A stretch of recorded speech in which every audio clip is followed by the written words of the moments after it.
que PIO viendrait du Brabant, pour commencer. Dans des dérives dramatiques, comme vous le dites, je ne vois pas non plus le rôle que PIO pourrait avoir là-dedans.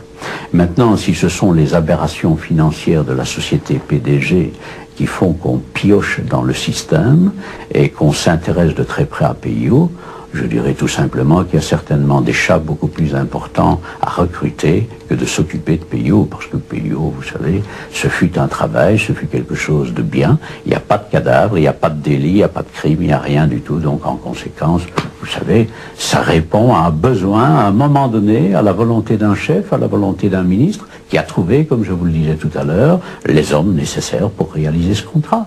C'est terminé. Dans un climat de guerre froide. Dans un climat de guerre froide, dans un climat où la subversion était en phase montante à l'époque. Certain, ça. C'est ce que vous appelez la phase 1 ? Ce que nous appelons, en tant que spécialistes, entre guillemets, de cette fameuse guerre révolutionnaire, c'est ce que nous appelons la phase 1 du schéma de Trotsky, évidemment.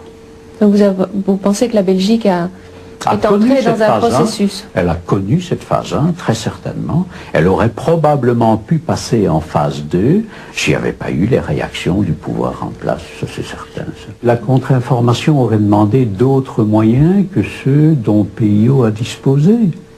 445 agents. Oui, mais je voudrais qu'on me prouve ces 445 agents. Je crois qu'on confond 445 avec quelque chose. Est-ce que vous avez fait des fichiers sur des personnalités d'extrême gauche ou de gauche que vous jugiez dangereuses à l'époque? On m'a déjà posé cette question. Oui.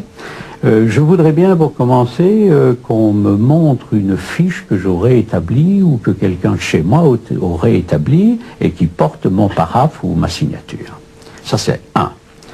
En deuxième lieu, que nous ayons obtenu certaines informations sur des personnalités à travers des services qui étaient chargés de faire cela. Ça, c'est réel. Pourquoi ?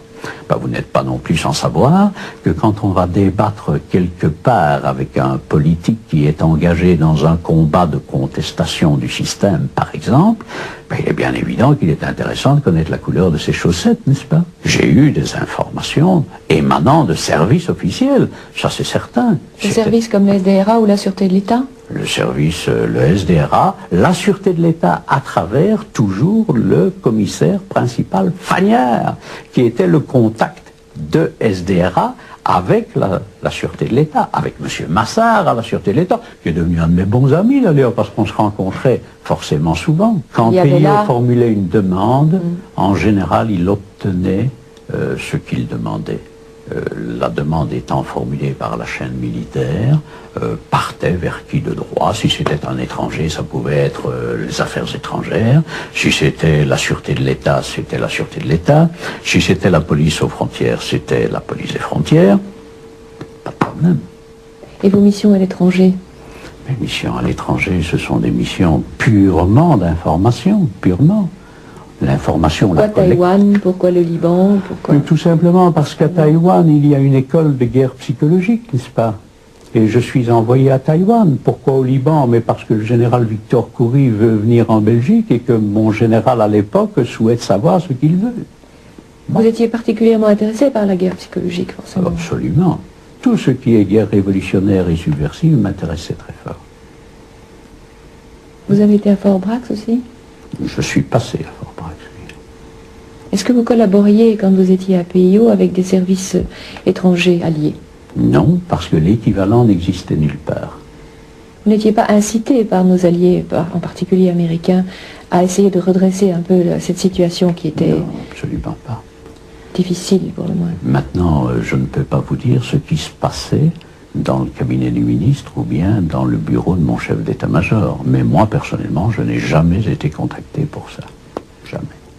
Vous ne contestez pas que, alors que vous étiez toujours à PIO dépendant de la Défense nationale, avoir été couvert, par exemple, financièrement pour vos frais par la société PDG? Je ne conteste absolument pas cela, parce que pour les frais de PIO, non, pour certains frais de PIO. Pour certains, oui, certainement. Des frais d'une nature particulière?